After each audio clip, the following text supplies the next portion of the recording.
जय श्री राम प्यारे बच्चों, सत श्री अकाल, आदाब, a very good morning to all of you. बच्चों, आज हम डिस्कस करेंगे, this is the lecture two, this is the part two और lecture two for magnetic effects of current, जो मैंने स्टार्ट किया है। राइट, उसका एक लेक्चर ऑलरेडी हो चुका है। जो मेरी वीडियो पहली बार देख रहे हैं, आप ज़रूर चैनल पे विजिट करके आप पहली वीडियो ज़रूर देखकर यहाँ पर पहुँच सकते हैं। तो पिछली वीडियो में मैंने वायर के कारण, बायट-सैवर्ट्स लॉ यानी current carrying wire of any shape के कारण जो स्पेस में मैग्नेटिक फील्ड प्रोड्यूस होती है, उसके तकरीबन सारे केस मैंने डिस्कस किए थे। Starting from board point of view से, 12वीं के बोर्ड पॉइंट ऑफ व्यू से मैंने डेरिवेशंस भी करवाई थी, प्लस जेई मेंस इस साल का, नीट इस साल का और जेई एडवांस इस साल का, उसके पॉइंट ऑफ व्यू से मैंने बेसिक से लेकर के एडवांस तक सारे कॉन्सेप्ट्स मैंने पहले लेक्चर में कवर कर दिए थे। 2 क्वेश्चन मैंने होमवर्क दिए थे वायर के केस में, तो वो मैं डिस्कस कर रहा हूँ। तो आज हम प्योरली न्यूमेरिकल्स डिस्कस करेंगे। एक वायर के कारण जितने भी पॉसिबल न्यूमेरिकल्स बनते हैं, बेसिक से लेकर के एडवांस लेवल तक, I will discuss all. So video के एंड तक जरूर बने रहिएगा। और किस तरह से आपको ये वीडियोस पसंद आ रही है, आप जरूर गिव मी सम एनकरेजमेंट, आप एनकरेज कर सकते हैं। ठीक है, मेरी ऑडियंस से यही अपील है। राइट, किस तरह से आपको लगी, और अपने answers try to post the answers and even try to ask some questions if you want to ask. Thank you. चलिए, तो this is the question was, एक एंगल बाइसेक्ट, एक लॉन्ग वायर थी, यानी इन्फिनिटी से इसी एंड है, उसको एक बाइसेक्टर की तरफ बेंड किया हुआ है। ये जो एंगल है अल्फा है, तो अगर ये बाइसेक्टर है तो अल्फा बाय टू एंगल हो जाएगा। तो इस बाइसेक्टर के कारण जो पॉइंट पी पर मैग्नेटिक फील्ड है वो निकालनी है। Find the magnetic field at P situated at the bisector of the angle. ये एक्स है, यहाँ से यहाँ तक की दूरी, ये आर है, ये आई है। आंसर मैंने पोस्ट किया था। So mu not I by 2 pi x cot of alpha by 4। तो इस फॉर्म में आपको आंसर निकालने की कोशिश करनी है, यानी हमें क्वेश्चन में जो अगर आर आएगा उसको एलिमिनेट करना है, उसको एक्स की फॉर्म में लेकर आना है। चलिए, तो कोई भी वायर जो होती है, तो उसका जो बेसिक फॉर्मूला रहता है, डिराइव किया था हमने कल, mu not I by 4 pi r sine of theta 2 plus sine of theta 1, ये रहता है। राइट, तो आप ध्यान दीजिएगा, आपको बताया था कि ये जितने भी इस वायर के स्पेशल केस किए थे कल 5-6, उसमें से ये कोई भी केस नहीं है। क्यों? क्योंकि इस एक हिस्सा इसका इन्फिनिटी है, और ये पॉइंट भी इसके एंड पे नहीं पड़ा, तो ना ही ये सेमी इनफाइनाइट वायर है, यही ना ही ये प्रॉपरली इनफाइनाइट वायर है, ना ही ये फाइनाइट वायर है। तो इसको बेसिक फॉर्मूला लगा के सॉल्व करना पड़ेगा।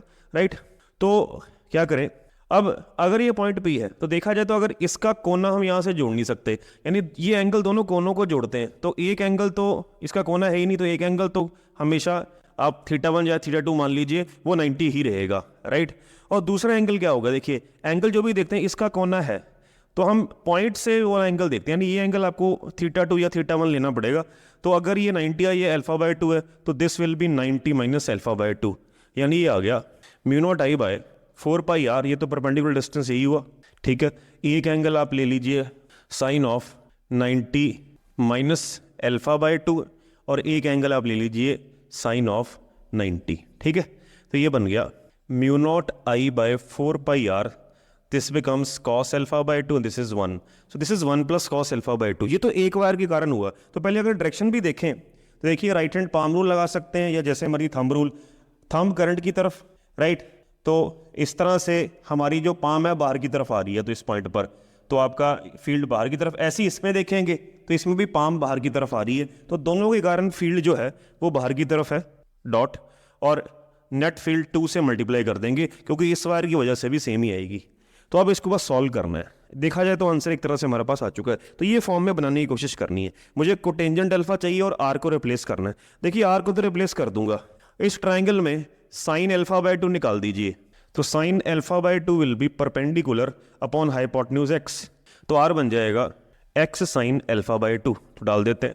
And what is 1 plus cos theta, it is 2 cos square theta by 2। इस केस में ये बन जाएगा 2 cos square alpha by 4, formula लग गया।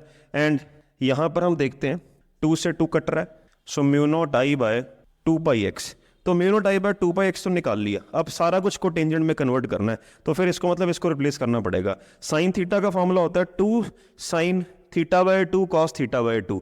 तो लेकिन अगर वो एंगल थीटा की बजाय थीटा बाय 2 ऑलरेडी है, तो हो जाएगा 2 sine theta by 4 cos theta by 4। तो इस केस में हो जाएगा 2 sine alpha by 4 cos alpha by 4, इधर से 2 कॉस स्क्वायर अल्फा बाय 4। तो एक कॉस अल्फा बाय 4 तो खत्म हो जाएगा, कॉस बाय साइन कॉट बन जाएगा, 2 से 2 कट जाएगा, तो लो आपके सामने आंसर निकाल दीजिए, not alpha by 4। So this is a good question. So this type of question can even come in your needs, और ये सीबीएसई या आईसीएसई बोर्ड में भी डेफिनेटली ये क्वेश्चन पूछा जा सकता, तो इंपॉर्टेंट क्वेश्चन था। आइए दूसरा जो होमवर्क मैंने दिया था फटाफट से डिस्कस करते हैं। आइए बच्चों, जो अगला सवाल दिया था मैंने, क्वेश्चन था एक रेगुलर एन साइडेड पॉलीगन है, ठीक है, उसमें आई करंट फ्लो कर रहा है, तो उसके सेंटर में मैग्नेटिक फील्ड निकालनी है। हमें पता नहीं कितनी साइड्स है, तो मैंने एक रफ सी डायग्राम बना ली और यहाँ से यहाँ तक की दूरी आर मान ली, ये करंट है। तो अगर एन साइडेड पॉलीगन है, ठीक है, तो उसकी टोटल लेंथ अगर एल है तो एक साइड की लेंथ कितनी आएगी, टोटल को एन से डिवाइड करते हैं जितनी नंबर ऑफ साइड्स हैं, तो एक साइड की लेंथ एल बाय एन आ जाएगी, ठीक है जी। तो अब उसके बाद आपको पता, अगर पॉलीगन कंप्लीट करेंगे तो ये जो टोटल एंगल बनेगा वो 2 पाई बनेगा, क्लोज फिगर का एंगल, राइट। तो फिर ये जो nth साइड है कोई भी, राइट, तो n साइड्स किसी एक साइड के लिए एंगल कितना बन जाएगा, किसी एक साइड के लिए एंगल ये बनेगा, तो it will B 2 pi by number of sides, ठीक है, सिंपल लॉजिक से कर देंगे। अगर ये 2 पाई बाय n है तो ये एंगल कितना हो जाएगा, पाई बाय n, ये एंगल कितना हो जाएगा, पाई बाय n, ठीक है, बाइसेक्टर पर हाफ ऑफ कर दिया उसका। चलिए, तो अब हमारे पास एक राइट एंगल ट्रायंगल बन गया, ये उसका परपेंडिकुलर बाइसेक्टर हो गया।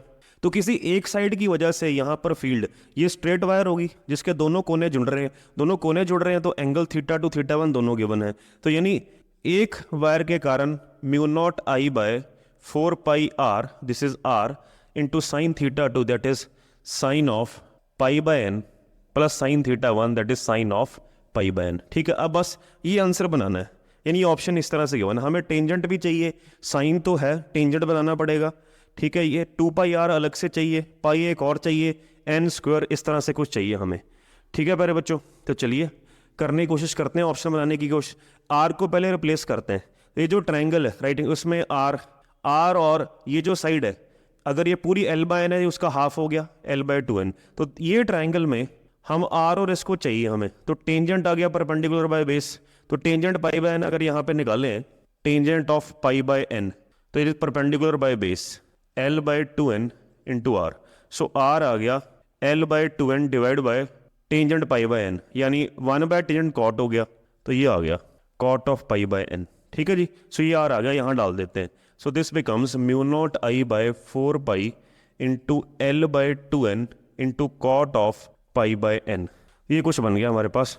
और ये हो गया 2 times sine of pi by n, ये तो एक वायर की हो गया, एक साइड के लिए, एन साइड्स के लिए एन से मल्टीप्लाई हो गया, ठीक है। तो यानी ये हमने नेट फील्ड निकाल ली है यहाँ से।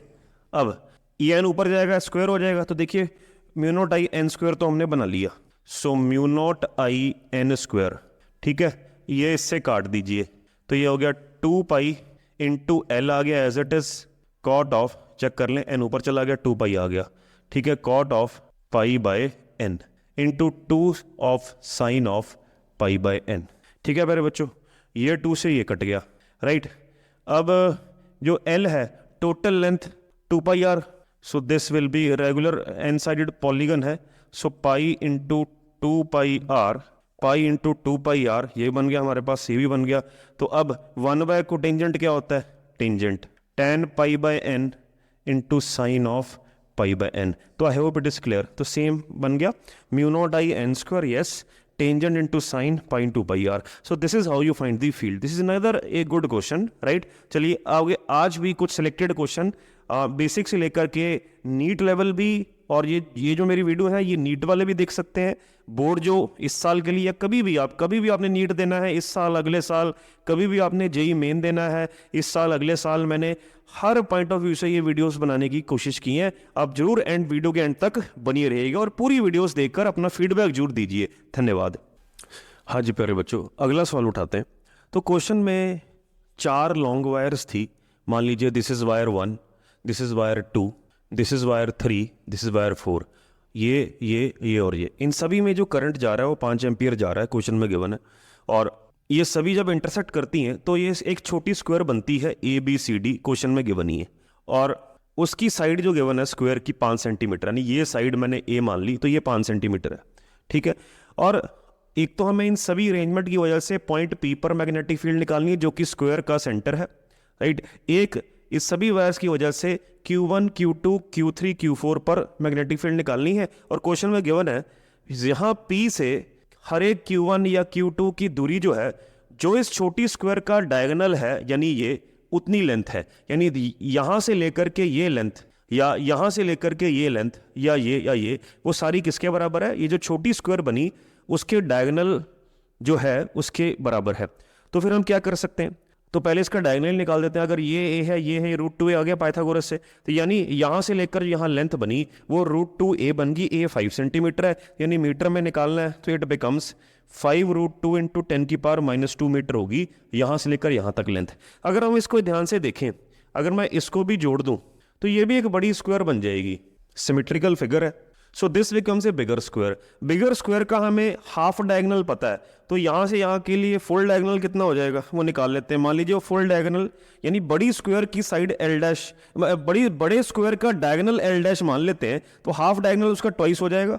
सो 2, 5 या 10√2 इंटू 10⁻² मीटर हो गया। तो अगर बड़ी स्क्वायर का डायगोनल पता है तो बड़ी स्क्वायर की साइड अगर x है तो पाइथागोरस से आ जाएगी। वो कितनी आएगी? √(x² + x² is equal to 10√2 into 10⁻²। So this becomes, squaring both sides कर देंगे, यानी चलो पहले ऐसे कर ले, √2x जरूरत ही नहीं सॉरी, तो 10√2 इंटू 10⁻²। तो ये हो गया x जो आ गया 10 इंटू 10⁻² मीटर होगी, यानी ये बन गया 0.1 मीटर। 0.1 मीटर हो गया, यानी इसको 100 से मल्टीप्लाई कर देते हैं तो ये बन गया 10 सेंटीमीटर। सो यानी बड़े स्क्वायर की जो साइड आ गई है मेरे पास वो 10 सेंटीमीटर आ चुकी है। ठीक है प्यारे बच्चों, ये हमें 5 गिवन ही है, तो अगर ये 5 है तो इसको और इसको कितना होना पड़ेगा, यानी इसको और इसको मिलाकर 5 होना पड़ेगा। तो सिमेट्री के हिसाब से ये साइड कितनी आ गई 2.5 और ये साइड कितनी आ गई 2.5 सेंटीमीटर। तो पहले ये काम करना पड़ेगा। ये क्यों किया हमने काम? क्योंकि हमें देखिए, जब हम Q1, Q2, Q3 पे निकालेंगे तो मुझे इस पर्टिकुलर वायर से ये यहाँ से यहाँ तक का परपेंडिकुलर डिस्टेंस R चाहिए होगा, तो वो निकालना ही पड़ना था। और इस पर्टिकुलर वायर से यहाँ तक की दूरी कितनी होगी? 5 + 2 7.5, यानी जब तक ये नहीं पता लगेगा तब तक आप ये नहीं निकाल सकते थे, इसलिए किया। तो फटाफट से आप P पर बता देते हैं। तो P पर अगर मैं बात करूँ तो पहले डायरेक्शंस देखेंगे। ये वायर की वजह से राइट हैंड पाम रूल अंदर की तरफ या ऐसे, ठीक है, और इस वायर की वजह से बाहर की तरफ। इसने इसको न्यूट्रलाइज कर देना है क्योंकि स्क्वायर है, सेम करंट है, सेम साइड है। इसी तरह से ये वाली वायर की वजह से ऐसे पाम रूल लग जाएगा, इस वाली वायर की वजह से ऐसे लग जाएगा, तो इन दोनों ने न्यूट्रलाइज कर दिया। यानी पहले पार्ट का जो आंसर है P पर जो मैग्नेटिक फील्ड है दैट इज 0, करने की जरूरत नहीं पड़ी। तो Q1, Q2, Q3, Q4 पर क्या बनेगा? Q1 की अगर मैं बात करूं तो यहाँ पे, तो इस वायर की वजह से इसकी इस पे फील्ड बनेगी बाहर को, इसकी भी बाहर को, तो प्लस होएगी। तो पहले इसकी निकाल लें, तो वायर 1 की फील्ड आ गई μ0I/, लॉन्ग वायर है गिवन क्वेश्चन में 2πr, r यहाँ पर ये हो गया 2.5 सेंटीमीटर है, तो मैं मीटर में बदल लेता हूँ 10⁻²। सिमिलरली ये बाहर की तरफ आई डॉट, ऐसी इसकी भी बाहर की तरफ आई, लेकिन यहाँ से यहाँ तक की दूरी लेनी पड़ेगी। सो B2 will be μ0I/2π into 7.5 into this. Similarly B3 के लिए, B3 यानी ये यहाँ से यहाँ तक की दूरी, ये स्क्वायर ही बन गई अब, तो ये भी 2.5 हुई, तो इसके लिए भी बाहर की तरफ ही आएगा पाम रूल, बाहर की तरफ। तो ये बन गया μ0I/2π इंटू 2.5 इंटू दिस। और लास्ट में ये सभी के लिए बाहर की तरफ फील्ड आ गई, और लास्ट में B4 इसके लिए भी बाहर की तरफ, यहाँ से यहाँ तक की दूरी 7.5 बन जाएगी। तो दिस यू कैन, आप इसको अब सभी एक डायरेक्शन में वेक्टर ऐड कर दीजिए, तो net field will be algebraic addition of all the vectors, यानी क्योंकि सारे वेक्टर सेम डायरेक्शन में आ गए। तो यू विल डेफिनेटली, आपने आंसर जरूर पोस्ट करना है प्यारे बच्चों कमेंट सेक्शन में कि बच्चों आपने इसका आंसर क्या निकाला है। तो I hope it is clear. तो it is also a good question. आइए अगली, अब सिमिलरली Q1 पे मैंने निकाल दी, ऐसी आपने सभी वायर की वजह से Q2 निकालनी है, ऐसी सभी की वजह से Q3। तो पहले डायरेक्शन देख लेना, कई बार वो सारी कट आ जाएंगी। ठीक है बच्चों, चलिए प्लीज कमेंट सेक्शन में इसके आंसर जरूर पोस्ट कीजिएगा। आइए आगे बढ़ते हैं। आइए बच्चों ये क्वेश्चन देखते हैं एक। तो ये क्वेश्चन क्या है, ये एक स्ट्रेट वायर है, ये एक स्ट्रेट वायर है, ये एक स्ट्रेट वायर है, कुछ इसमें आर्क्स हैं, ये हमें चेक करनी पड़ेगी। ये सेमी सर्कुलर, ये क्वार्टर आर्क है, ये कुछ स्ट्रेट वायर है। इस सभी अरेंजमेंट की वजह से पॉइंट O पर मैग्नेटिक फील्ड निकालनी है। ठीक है बच्चों, चलिए देखते हैं। तो यहाँ ध्यान रखिएगा, बच्चे एक गलती कर सकते हैं। अगर मैं इस वायर को फर्स्ट नाम दे दूँ, इसको सेकंड दे दूँ, ठीक है, इसको आर्क को थर्ड दे दूं, इस छोटी सी वायर को 4 दे दूं, इसको 5, तो देखो 6 तरह की करंट कैरिंग सेगमेंट्स हैं यहाँ पर, यानी कुछ स्ट्रेट सेगमेंट्स हैं, कुछ आपकी आर्क्स हैं। तो 6 में से पॉइंट ओ पर मैग्नेटिक फील्ड के लिए कौन कंट्रीब्यूट करेगा, कौन नहीं करेगा, पहले कौन नहीं करेगा वो चेक कर लो। तो देख लीजिए, अगर आप इस सेकंड वायर की बात करें, सेकंड वायर में करंट इसको एक्सटेंड करें तो ओ जो पॉइंट है इसी वायर के ऊपर आ जाएगा, ठीक है। तो किसी भी वायर की जो मैग्नेटिक फील्ड है उसका बायट-सेवर्ट्स लॉ कहता है कि formula mu not I bye जो भी आर होता है वो नीचे आता है डिनोमिनेटर में, ठीक है। तो आर ऑब्वियसली परपेंडिकुलर डिस्टेंस होता है वायर से, तो जो पॉइंट वायर के ऊपर ही आ गया उसमें आर कैसे होगा, या आइडियल क्रॉस आर वेक्टर में एंगल कितना बना, तो ये करंट एलिमेंट है, आर इसी के ऊपर आ गया, तो दोनों में एंगल या तो 0 बनेगा या 180 बनेगा, तो साइन 0 या साइन 180 0 ही होता है, ठीक है। तो फिर points lying on the wire do not contribute to the magnetic field, तो ये कंट्रीब्यूट नहीं करेगी। सिमिलरली ये चौथी वायर के लिए भी ये पॉइंट इसके ऊपर ही आ गया, ये भी कंट्रीब्यूट नहीं करेगी। सिमिलरली छठी वायर को एक्सटेंड करोगे तो ये भी पॉइंट उसी के ऊपर आ गया, तो ये कंट्रीब्यूट नहीं करेगी। So second wire, fourth wire and sixth wire के कारण जो मैग्नेटिक फील्ड आएगी ओ पर वो 0 ही आएगी, कंट्रीब्यूट नहीं करेगी। अब कौन सी बच गई, 6 में से 3 गई, 3 बच गई, ऑड बच गई 1, 3 एंड 5। तो जो फर्स्ट वायर है, बच्चे यहाँ पे गलती करेंगे, इसको अपनी तरफ से ही लॉन्ग वायर ले लेंगे, क्वेश्चन में कुछ नहीं गिवन, तो ये लॉन्ग वायर नहीं है, अदरवाइज यहाँ से इन्फिनिटी दे देता या बोल देता। तो एक वायर है, तो इस वायर की वजह से ये जो पॉइंट है ये इसके एंड पे पड़ा है, तो ये करना भी पड़ेगा। ये एक फाइनाइट वायर होगी जिसकी लेंथ L है, तो ये भी केस हमने स्पेशल किया ही हुआ है, तो यहाँ से ये इसका कोना जोड़ना पड़ेगा और ये एंगल θ2 या θ1 बनेगा। इसका दूसरा एंगल तो नहीं होगा क्योंकि इसका एक ही कोना जोड़ सकता, ऊपर कुछ है नहीं। तो अगर आप बेसिक फॉर्मूला जो हमने पढ़ रखा है स्ट्रेट वायर के लिए, mu not I by 4 pi r sine θ2 plus sine θ1, इन दोनों में से एक एंगल 0 कर दो, एक को θ2 मान लो या θ1 मान लो, मान लीजिए θ1 मान लेते हैं। It is perpendicular upon hypotenuse. तो जो हाइपोटेन्यूज बनेगा वो कितना बनेगा, सो इट विल बी, और आर इसका कितना बनेगा, यहां से यहां तक की दूरी, this is L/2, this is L/2, तो L/2 प्लस L/2 कितना हो गया, L, ये L बन गया। तो साइन थीटा ये 0 हो गया, प्लस θ1 हो गया, परपेंडिकुलर हाइपोटेन्यूज ये हो गया, यानी L² plus L² under the root, और डायरेक्शन किस तरफ होगी, इधर अंदर की तरफ जा रही है, तो it will be cross sign यानी -k। Let this be first equation. Similarly semicircular arc की वजह से हमने फॉर्मूला पढ़ा ही हुआ है, mu not I by 4r, radius L/2, इसकी वजह से भी इनवर्ट्स -k।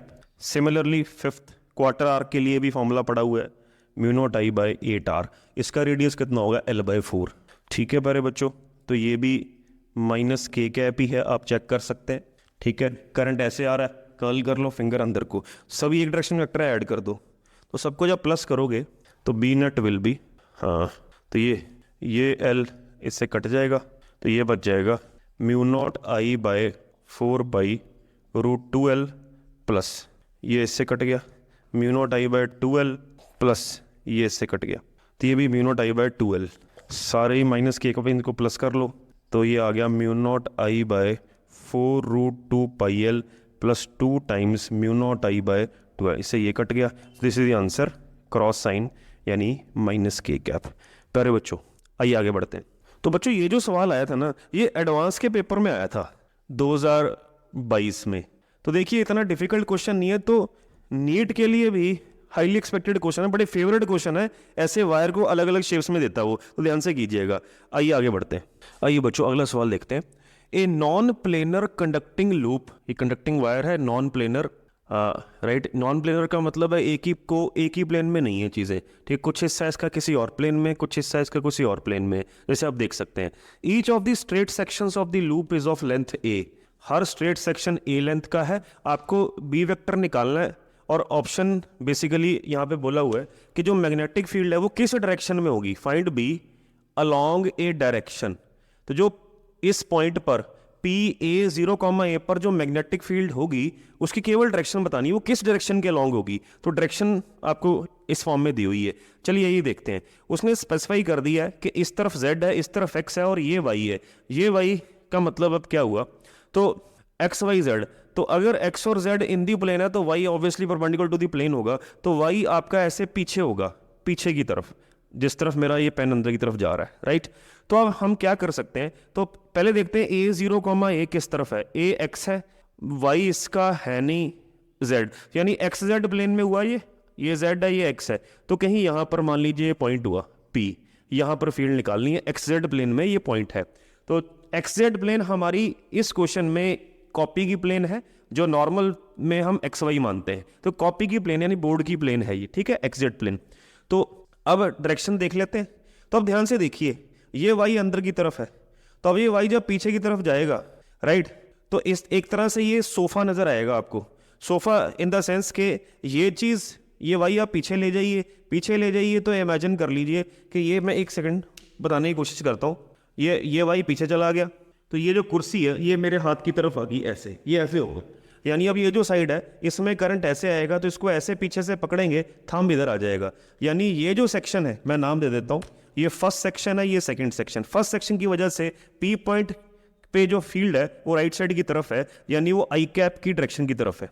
इसी तरह जब ये इस तरह सोफा बन गया, तो ये जो सीड है, अब ये एक्स वाई प्लेन में, यानी वाई फिर पीछे है, राइट, तो ऐसे पकड़ना पड़ेगा, करंट ऐसे ही जाएगा इसमें, ठीक है, ऐसे पकड़ना पड़ेगा आपको, ये पीछे करंट की डायरेक्शन के अलॉन्ग थंब ऊपर आ गया, तो ये आ गई आपकी के कैप की तरफ। तो यानी पी पॉइंट पर जो डायरेक्शन बनी, दैट इज ऑब्वियसली इसका जो रिजल्टेंट है वो होगा आई कैप प्लस के कैप, यूनिट वेक्टर बन गया, ठीक है। अब ऑप्शन देखने के लिए देख लो कौन सा आई कैप प्लस के कैप है, ये नहीं हो सकता, ये नहीं हो सकता, तो ये बन गया। अब ये 1/√2 कैसे आया, बाई चांस ऑप्शन में आई कैप प्लस के कैप और होता और कुछ और √2 करके दिया होता, तो हमें पूरा आंसर निकालना चाहिए। तो ये किस तरह से आता है, हमें कोई भी यूनिट वेक्टर जब दिया होता है उसका फॉर्मूला क्या होता है, vector divide by it's mod. अब ये यूनिट वेक्टर है, यानी ये जो फील्ड है पी पॉइंट पे इस यूनिट वेक्टर के अलॉन्ग है, आई कैप प्लस के कैप, तो जो हमारा ए कैप है वो आई कैप प्लस के कैप है, तो इसका फॉर्मूला लग जाएगा, ये हमारा ए कैप हो गया, यानी द गिवन वेक्टर हो गया, डिवाइड बाय इट्स मॉड, इसका मॉड क्या होगा, इसके कोफिशिएंट्स का स्क्वायर कर दीजिए, 1 square plus 1 square, so this becomes 1/√2 I cap plus के कैप, यानी जो पी पॉइंट पर फील्ड होगी that will be along the direction 1/√2 I cap plus के कैप। ये बहुत फेवरेट सवाल है मैग्नेटिक फील्ड में, याद रखिएगा, चाहे आप बोर्ड की तैयारी कर रहे हैं, चाहे आप नीट की तैयारी कर रहे हैं, मेन की या एडवांस की, आपको ये सारे लेक्चर्स बहुत हेल्प करेंगे। मैं फिर कह रहा हूँ, प्लीज़ प्लीज़ प्लीज़ अपने फीडबैक जरूर देते रहिएगा, कमेंट कीजिएगा, डेफिनेटली आपको हर लेक्चर में मैं एक्सपर्ट बना के रहूँगा, मेरी कोशिश पूरी रहेगी, क्योंकि कोशिश करने वालों की प्यारे बच्चों कभी हार नहीं होती। एटलीस्ट मन में रिग्रेट तो नहीं रहेगा कि मैंने आपको या आपने एफर्ट्स नहीं किए, मैं अपनी तरफ से पूरी कोशिश करवाऊंगा, आप डेफिनेटली अपना फीडबैक जरूर देते रहिएगा। आइए आगे बढ़ते हैं। आइए बच्चों, अगला 6वां सवाल देखते हैं। A long straight wire along the Z axis carries A current I in the negative Z direction. तो अगर मैं कॉपी की प्लेन को एक्स वाई प्लेन मान लूँ, तो नेगेटिव जेड डायरेक्शन हम 3 डायमेंशन में वायर ऐसे बना सकते हैं। मैंने पहले लेक्चर में आपको समझाया था कैसे ऐसी वायर्स की वजह से डायरेक्शन मार्क करते हैं, ये मैं सब समझा चुका हूँ पहले लेक्चर में, ठीक है। तो अब ये वायर ऐसे पड़ी है, ठीक है, मैग्नेटिक फील्ड वेक्टर निकालना है और सारी वेक्टर फॉर्म में गिवन है। मैंने आपको कहा था वेक्टर फॉर्म में एक फेवरेट इनका सवाल बनता है नीट जेई और कंपटीशन वालों का, एडवांस वालों का। तो आपके ऐसे जगह पे फील्ड निकालनी है जहां के कोऑर्डिनेट एक्स वाई है on the z equal to 0 plane. Z 0 मतलब जेड कोऑर्डिनेट है ही नहीं, मतलब एक्स वाई प्लेन में ही पॉइंट पड़ा है। तो चलिए ये मान लेते हैं, ये और ऐसे पड़ी है वायर, इधर एक्स मान लेते हैं, इधर वाई, तो एक्स कॉमा वाई कहीं यहाँ होगा, तो इसको कह देते हैं पी। यहाँ पर फील्ड निकालनी है, तो इस वायर को थोड़ा एनलार्ज कर लो। आपको बताया था क्रॉस साइन कैसे बनेगा, जब क्लॉकवाइज करंट जाएगा तभी अंदर को कर फील्ड बनती है, तो वो क्रॉस साइन इंडिकेट करता है, तो क्लॉकवाइज करंट बना लीजिए। तो पॉइंट जिस तरफ है उस तरफ आप ऐसे करंट के अलॉन्ग टेंजेंट ड्रॉ कर लीजिए, इसी के पैरेलल पॉइंट पड़ा हुआ है, तो वहां पर भी इस वायर की वजह से फील्ड इस तरफ होगी। याद रखें, जब भी करंट वर्टिकल प्लेन में जाता है magnetic field in the plane होती है, जब भी करंट इन दी प्लेन होता है मैग्नेटिक फील्ड वर्टिकल प्लेन में होती है। सिंपल है। तो जब करंट वर्टिकल प्लेन में है तो फील्ड इन दी प्लेन होगी और आइडियल क्रॉस आर वेक्टर के परपेंडिकुलर होगी। तो ये आर वेक्टर है, तो ये हमेशा 90 का एंगल बनेगा, ये वेक्टर प्रोडक्ट के रूल के हिसाब से। तो ये बी वेक्टर हो गया, ये 90 का एंगल हो गया, राइट। तो इतनी दूरी क्या होगी एक्स, इतनी दूरी क्या होगी वाई। तो अगर ये थीटा है, ये 90 है, ये 90 माइनस थीटा है, तो ये कितना हो गया थीटा। तो बी वेक्टर के यहाँ कॉम्पोनेंट बना लो, एक इधर बन जाएगा, एक नीचे बन जाएगा, एक पॉजिटिव साइड पे एक नेगेटिव साइड पर। तो वेक्टर फॉर्म में लिख देंगे कि क्वेश्चन की डिमांड वैसी है। तो बी वेक्टर बन गया, इस केस में कॉम्पोनेंट बना लीजिए बी इसका component B sine theta i cap, negative में वाई कंपोनेंट चला गया, B cos theta j cap. चलिए ये बी कॉमन निकाल लीजिए, अंदर बच गया sine theta i cap minus cos theta j cap. तो बी की वैल्यू डाल दो। लॉन्ग वायर की मैग्नेटिक फील्ड का formula mu not I by 2πr, sine theta perpendicular upon hypotenuse, ये आर है, हाइपोटेन्यूज आ गया under root of x square plus y square, तो sine theta becomes y upon r, ठीक है जी, यस। और साथ में आ गया i cap, cos theta base upon hypotenuse, यानी कि x upon r j cap. R बाहर आ गया, ये आर स्क्वायर हो गया, आर इंटू आर स्क्वायर, तो ये बन गया 2π x square plus y square. हाँ, हर ऑप्शन में नीचे तो सेम ही है, तो नीचे वाला तो बन ही गया हमारे पास। अंदर क्या बच गया, तो ये बच गया वाई आई माइनस एक्स जे कैप। वाई आई तो माइनस, ये गलत हो गया, ये भी गलत हो गया, तो पहले वाई आई माइनस एक्स जे कैप अपॉन नीचे। तो आपको इस तरह से हमने ये बना लिया। आइए आगे बढ़ते हैं। आइए बच्चों अगला सवाल देखते हैं। ये भी एक बड़ा फेवरेट सवाल है, ये 2-3 बार तो एडवांस में ही रिपीट हुआ क्वेश्चन, और इसके बेस पर जेई में मेंस में इवन नीट पे भी आपको सवाल आए हुए हैं। तो एक स्पाइरल है, तो बड़ा फेवरेट सवाल है। तो किस तरह से इसको इस तरह के क्वेश्चन की डेरिवेशन करते हैं, मतलब किस तरह से, एक तरह का न्यूमेरिकल ही है कंपटीशन के लिए, बोर्ड्स के लिए ये नहीं है, राइट। तो एक स्पाइरल है एन टर्न्स की, जिसका इनर रेडियस ए या आउटर रेडियस बी गिवन है, इसमें करंट फ्लो कर रहा है हर टर्न में, तो सेंटर ऑफ द स्पाइरल पे मैग्नेटिक फील्ड निकालनी है। चलिए इस तरह से हम क्या करेंगे, हम इसके अंदर ऐसे इसको इस तरह से मान लेते हैं, थोड़ा सिंपलीफाई हो जाएगा।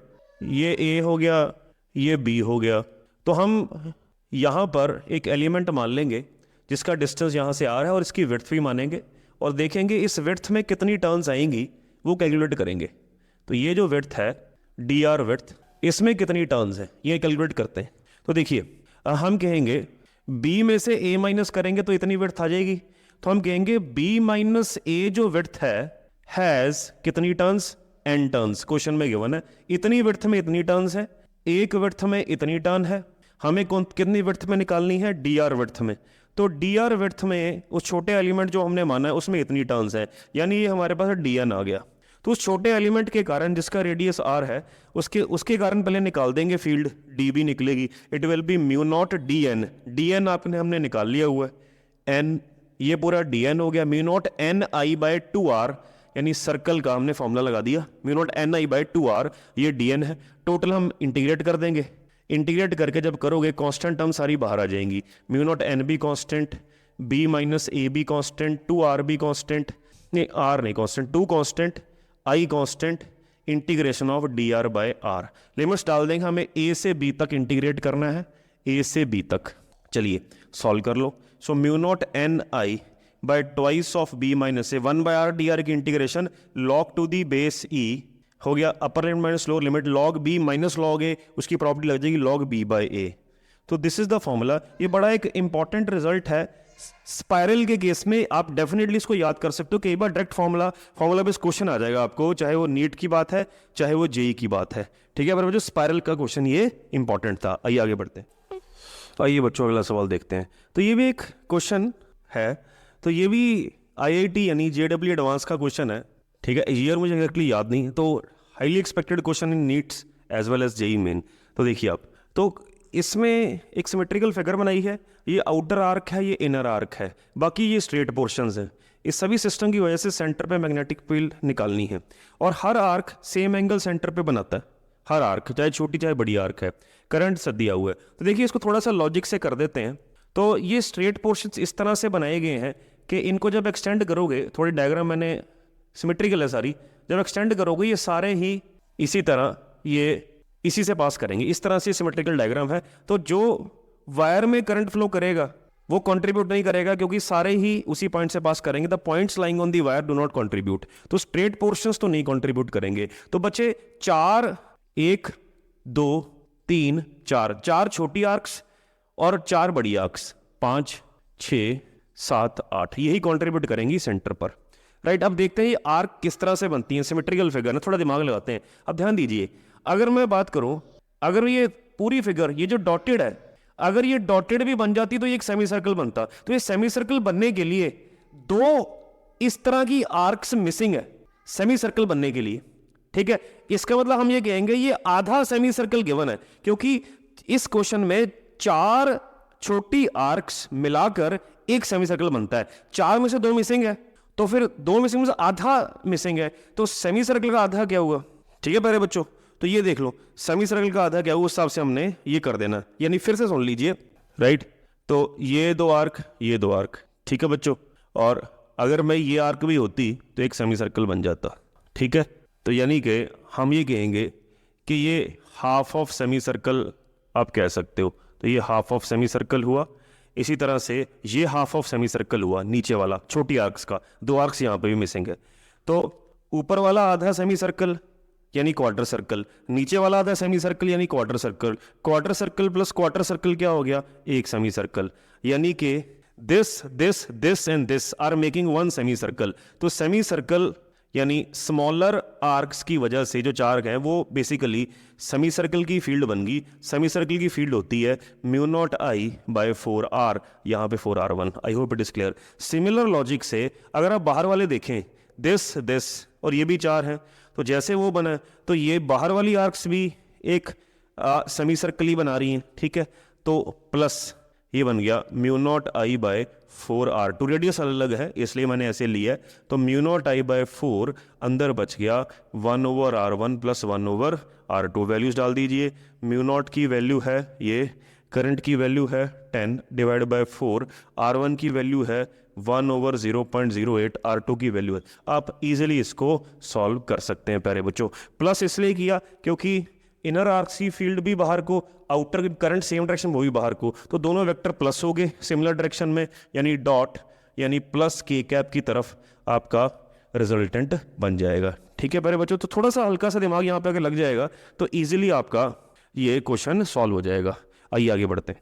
आइए बच्चों आज का आखिरी सवाल देते हैं। ये ग्राफिकल सवाल है, तो ये डेफिनेटली CBSE बोर्ड हो, आपका ICSE बोर्ड हो, कोई भी बोर्ड है, कोई भी स्टेट बोर्ड हो, डेफिनेटली ग्राफिकल क्वेश्चन आ सकता है। इवन नीट्स JEE वगैरह में ये है, ये कंपटीशन के लिए सारी चीज़ है ही है। तो 2 लॉन्ग पैरेलल वायर्स हैं जिनका डिस्टेंस बीच में 2D अपार्ट है। ये वायर्स बनाई हैं, A और B 2 वायर्स है, ये उनका सेंटर है C। दोनों के बीच की दूरी 2D है, तो मिड पॉइंट हो गया ये D और D हो गया, ठीक है। They carry steady equal currents as shown. तो 3D में वायर्स हैं, डॉट मीन्स बाहर की तरफ करंट आ रहा है। वेरिएशन ऑफ मैग्नेटिक फील्ड भी along the line XX dash के लॉन्ग, चारों में से कौन सा ग्राफ सेटिस्फाई करता है? चलिए पहले देखते हैं। ये वायर्स हैं, तो मैं इसको अलग से यहाँ ऐसे बना लेता हूँ, थोड़ा बड़ा करके। आपको बताया हुआ है कि डॉट साइन के लिए आपको एंटी क्लॉकवाइज सोचना है।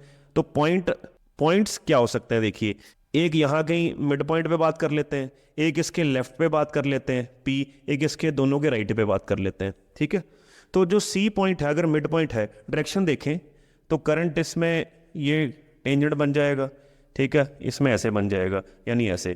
तो डिस्टेंस सेम है, तो सेंटर पे तो दोनों के कारण C पर फील्ड 0 आनी चाहिए। कौन से ग्राफ में नहीं आ रही? तो ये ग्राफ थोड़ी फील्ड दे रहा है नॉन जीरो C पॉइंट पर, ये भी नॉन जीरो दे रहा है, तो C और D ग्राफ नहीं हो सकते। यहाँ पर 0 आ रही है, यहाँ पे 0 आ रही है, तो A या B में से ग्राफ होगा ही होगा, ठीक है। अब लेफ्ट साइड पे कर देते हैं। ये ग्राफ कह रहा है कि लेफ्ट साइड पर नेगेटिव साइड पर है, मतलब इस क्वाड्रेंट में, और ये भी आपका नेगेटिव साइड पर है। तो पहले राइट साइड की बात करते हैं। इन दोनों वायर की वजह से जो P डैश है दोनों की तरफ राइट की तरफ पॉइंट है, तो राइट की तरफ जितना भी पॉइंट होंगे सभी की फील्ड अपवर्ड होगी इन दोनों वायर्स की वजह से, तो पॉजिटिव साइड पे होगी। ये तो नेगेटिव साइड की बात कर रहा है, ये पॉजिटिव साइड है, तो ये आपका B ग्राफ होना ही चाहिए। आपको लेफ्ट साइड पर देखने की जरूरत नहीं पड़ी, ठीक है प्यारे बच्चों। एक लॉजिकल सा सवाल था। तो ये मैंने पहले 2 लेक्चर्स कवर कर दिए। इसमें I have covered almost everything about magnetic field, यानी बायट-सैवर्ट्स लॉ के बारे में काफ़ी कुछ मैंने कवर कर दिया, चाहे वो बोर्ड है, चाहे वो आपका नीट या JEE मेन, इवन एडवांस तक मैंने सारा कवर कर दिया। तो I have covered 10 to 15 wonderful question, selected question I am taking, यानी आपका टाइम वेस्ट नहीं करूंगा मैं। कॉमन क्वेश्चन मैं नहीं कोशिश करूंगा, जिसमें आप फंसते हो वो कराने की कोशिश करूंगा। ये 2 लेक्चर्स कंप्लीट हो गए वायर के। अगले लेक्चर में मैं वायर की ही बात करूंगा, यानी बायट-सैवर्ट्स लॉ कंप्लीट हो गया, तो I will cover now Ampere circuit law. Ampere circuit law की एप्लीकेशन सारी, सिलेंडर, इन्फानाइट सिलेंडर, आपका हॉलो सिलेंडर या hollow pipe, solenoid, toroid, everything I will cover with numericals. Then हम उससे अगले लेक्चर में देखते हैं पहले इसमें कितने लग चल हो सकता है इसी में 2 लग जाएं। अगर एक में कवर हो गया फिर हम फोर्स की तरफ शिफ्ट करेंगे। मैं फिर कह रहा हूँ, अब you please try to encourage me और अपना फीडबैक कमेंट सेक्शन में जरूर डालिए। मैं डेफिनेटली आपको कोई क्वेश्चन पूछना है, कोई आंसर पोस्ट करना है, वो मैं डेफिनेटली आई विल रिप्लाई। धन्यवाद प्यारे बच्चों, जय श्री राम, सत श्री अकाल, आदाब, नमस्कार।